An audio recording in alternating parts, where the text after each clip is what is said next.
Now, this month sees the anniversary of one of the most iconic buildings in Manchester. The beautiful Spanish Synagogue was built by the Sephardic Jewish community 150 years ago. Their roots lie in Spain and Portugal, but they came to the city to build a new life in the region. And, as Claire Hannah found out, they left a lasting legacy. This is the oldest surviving synagogue building in Manchester. It opened for worship 150 years ago in 1874 and is now home to the Manchester Jewish Museum. But behind these doors are a lot of memories. This synagogue now is very much as I remember it. I mean, I look around and it really is like stepping back into my childhood. I had my bar mitzvah here. It was a happy place. Climbing on here and kneeling up, and my mother holding my skirt to make sure I didn't fall, so I could hold on to here and look over and see what was going on. Shirley and Martin were both coming here from when they were babies and are back to see it after its recent renovation. My grandfather was a minister here in the 1910s, 20s. He married my grandmother here. Our family seats were over there in that little area. On ordinary Shabbats, there might be a dozen ladies up here, so we all sat together on the back row there. And the men were downstairs conducting the service and shushing us now and again when we made too much noise. My father used to sit here in seat number 51. I used to sit in seat number 53, and my younger brother used to sit in seat number 55. And interestingly, on this book ledge here, there's a crack. And I can always remember as a boy, young boy, running my finger along this crack, and the crack is still there. So just a silly little childhood memory. Somebody will fix it when they see this. Yes, yeah, they'll come round. They'll come round with a polyfiller. It's taken a lot more than polyfiller, though, to restore the Spanish and Portuguese synagogue to its former glory. It closed for worship in 1982, reopened as a museum in 1984. 5 years ago, it had a £6 million redevelopment, which saw it double in size with an added annex and one very special discovery. This is a cornerstone that was moved from the wall edge of the synagogue to here during restoration.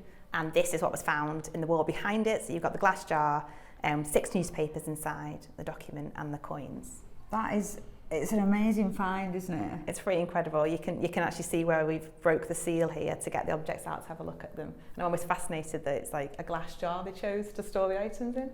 So the time capsule was discovered as part of our development of the building when we were reopening the museum.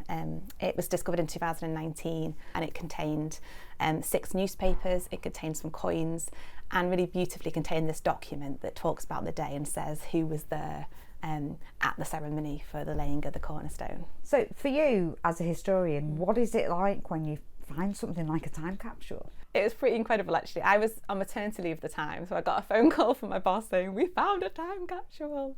I mean, it's not the kind of thing that happens as a curator every day, and it's particularly exciting because it's, discovered in our own building. That's what's so remarkable. It's not even like a field discovery we found somewhere. It's, our building story that we discovered. It's important, isn't it, history? Yeah, it's important to know about the diverse communities that make up Manchester today and make Manchester who it is. And the Jewish community is just one of these stories. It's the only Jewish museum in England outside London and is home to at least 31,000 artefacts, which show what the Jewish community has given to Manchester and what Manchester has given back. That map's fascinating because it's the history of synagogues in Manchester. So what you'll see, if you look at that map, you'll see that the green buttons are closed synagogues and the orange buttons are the synagogues that are now working. And you'll see the northwards migration of the community because the map that we're sat on right now shows the Jewish centre as it was here in Cheetham Hill. But as many people will know, the Jewish community is now based a bit further north into places like Prestwich and Whitefield. It also tells how this synagogue for the Sephardi community came to be. The people that worshipped in our synagogue were people whose ancestors had been based in Spain and Portugal, but then because of the persecution of Jews by the Spanish Inquisition, They were forced out of Spain and Portugal. And what they did was they went down into North Africa and the Middle East. So the people that worshipped in our synagogue were not from places that you might necessarily expect Jewish communities to be from. The Sephardi Jews, they're from Iran, Iraq, Egypt, Morocco, Syria, places with a rich Islamic history.